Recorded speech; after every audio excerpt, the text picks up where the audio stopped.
Many full drivers have a catch can fitted to their vehicle. The question is, how often do you drain it? Some vehicles will need to have their catch cans drained every 5,000 kilometres due to large amounts of crankcase pressure pushing oil vapour into the catch can, while others every 10,000 kilometres.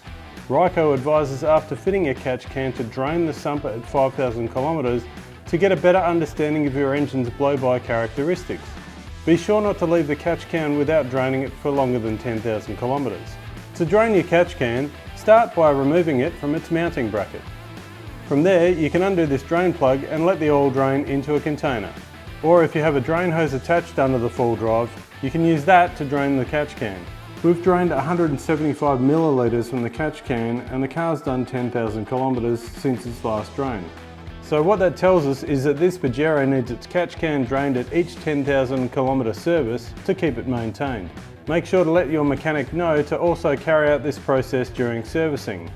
To learn how to change a Ryco RCC351 Catch Can filter, see the link below or visit rycofilters.com.au.